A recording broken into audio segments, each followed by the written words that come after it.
All right. Well, Michael, thank you for joining and being able to share your expertise with our community. I'm excited for myself to learn. I feel like it's always kind of a little free consulting here for myself, but also for our community to learn what does it look like to do profitable networking. So first, will you kind of tell us who you are and then, yeah, kind of bring us into this topic?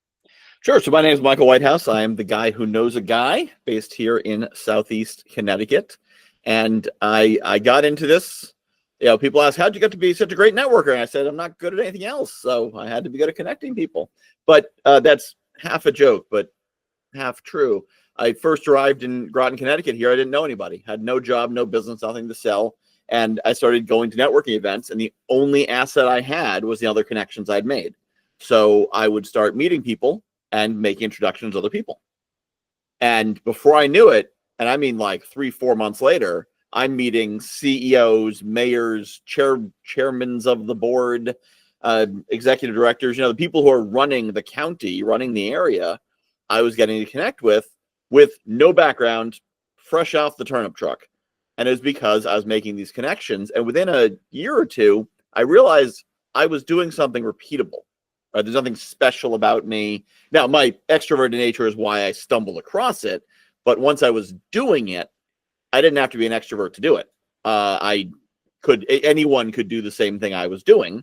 And so that's how I wrote my first book, which is this one here, The Guy Who Knows a Guy. Here it is. The Guy Who Knows a Guy, which it tells that story and also teaches through that. And then 2020, things went online. I was able to take that out of, Southeast Connecticut is not a big place.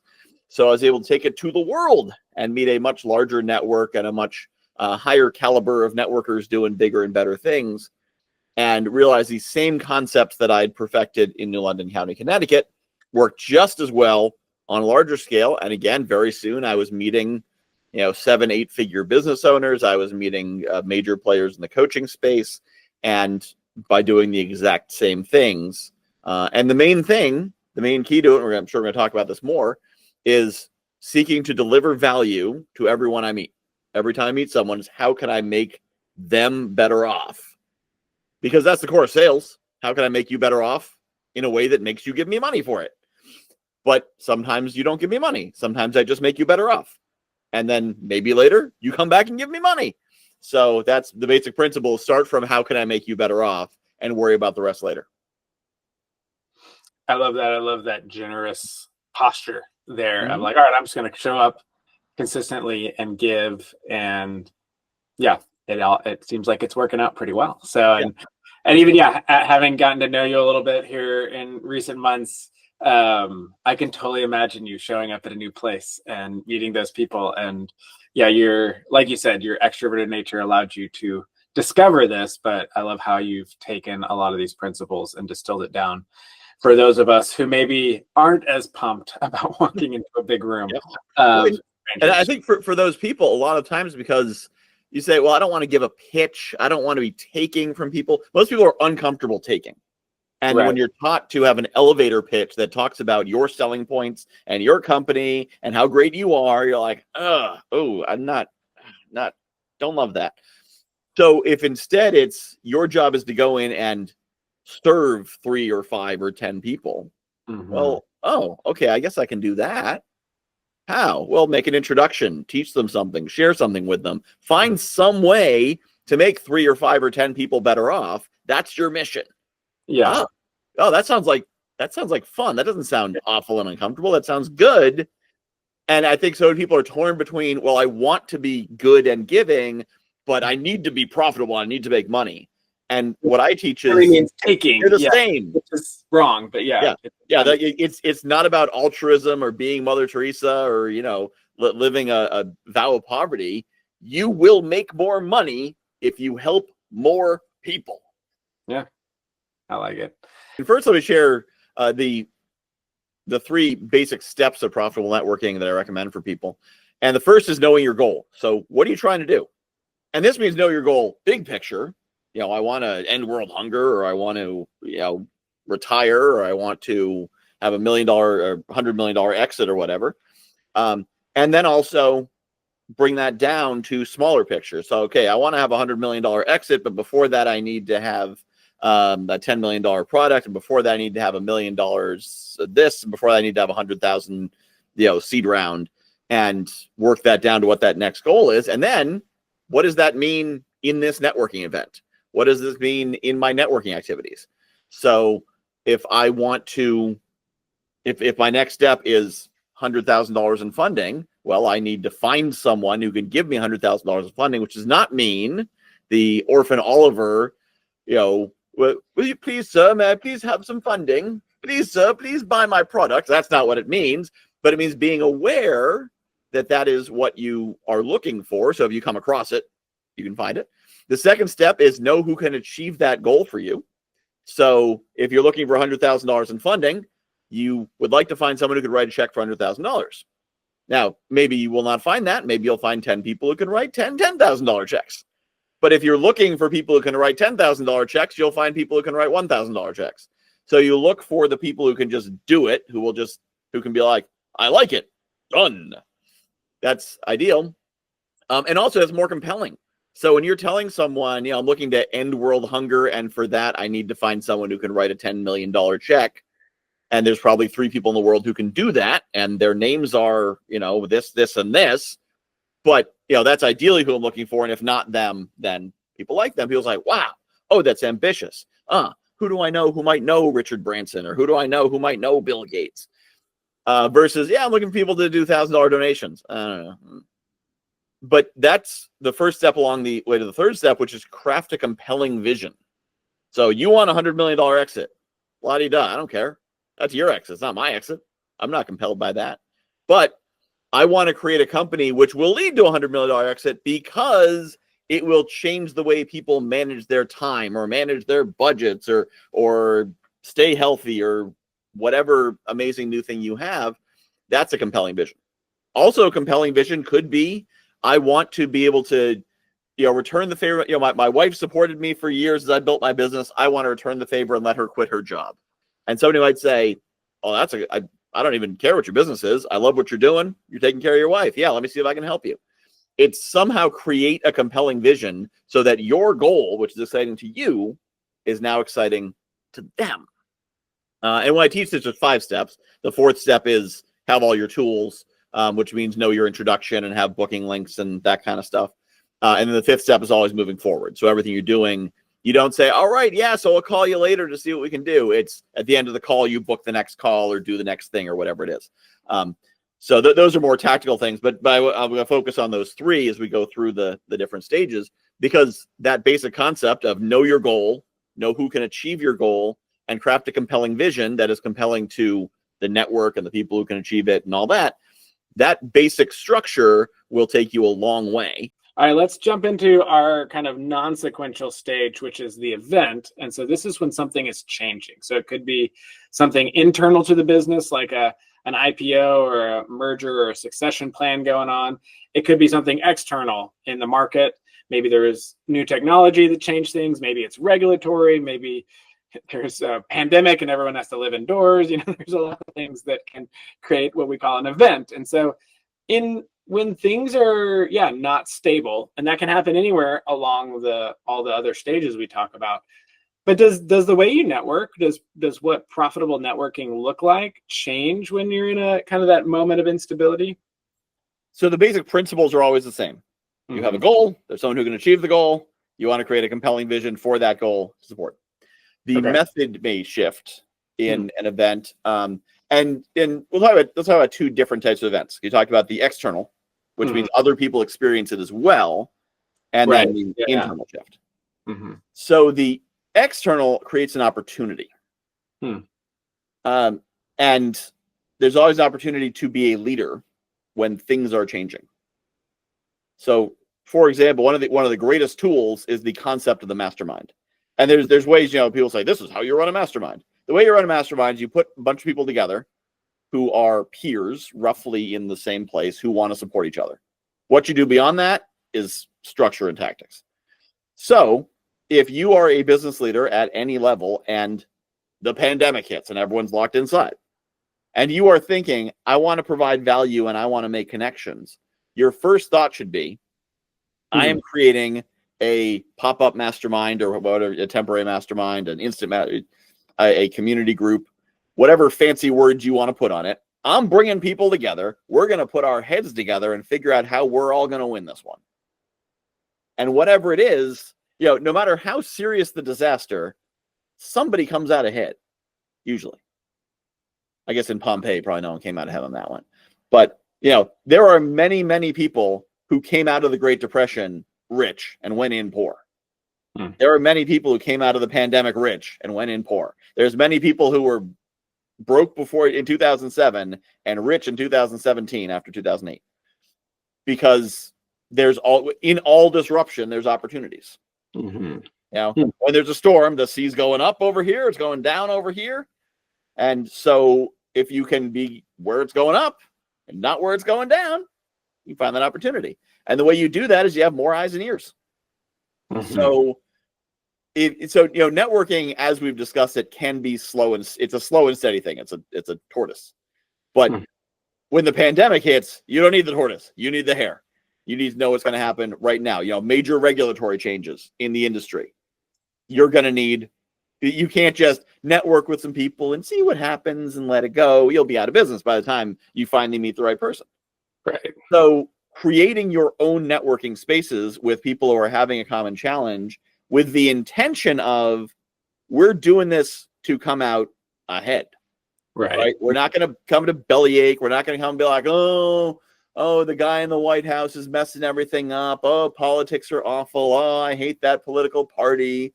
Oh, the economy is so bad. That's not what we're here to discuss. We're here to say, okay, what's happening? Where's the opening? Where's the opportunity? If 9 out of 10 people are going to lose, well, 1 out of 10 is going to win. How do we get in that 1 out of 10?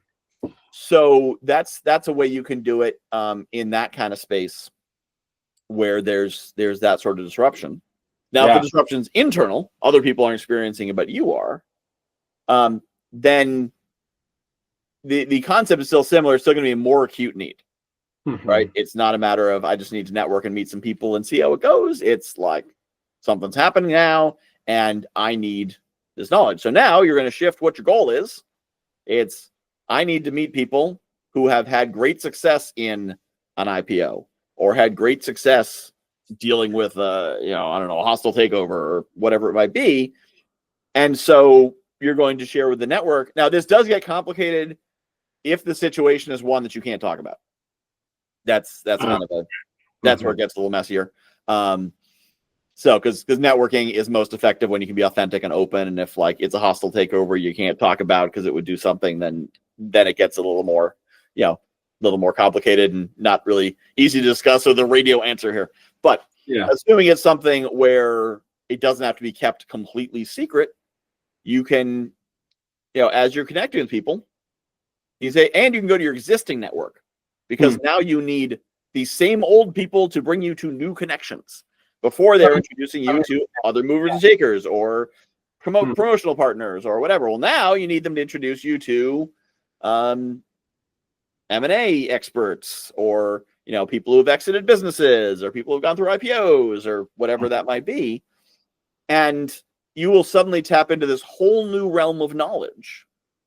And the same thing that been happening slow and steady, you occasionally meet someone who knows a bit and shares a bit with you. Now that you're doing it intentionally, now you might because a compelling vision could be, I want to, I don't want to step in a hole without realizing it. And someone who's been there before will be like, I don't want anyone to step in that hole. Yeah, let's get on a call. Yeah, I'm going to tell you the 3 things you need to know because I didn't know the third one and it screwed me. And I don't want anyone to deal with that again. So let's talk and let's help. And especially if it's something more niche knowledge, oftentimes people are eager to have that conversation. If they, let's say they dealt with, I'm trying to think of some kind of example, but they dealt with some kind of, let's say a PR crisis and they managed to come out ahead of it. They might look back at that as like the biggest fight of their life, but now that it's over, whew, that was exciting. They would love to sit around the fire and tell, grab a beer and tell war stories and talk about that. I think about a very bad experience I had in 2008 of being involved with an event company that collapsed spectacularly.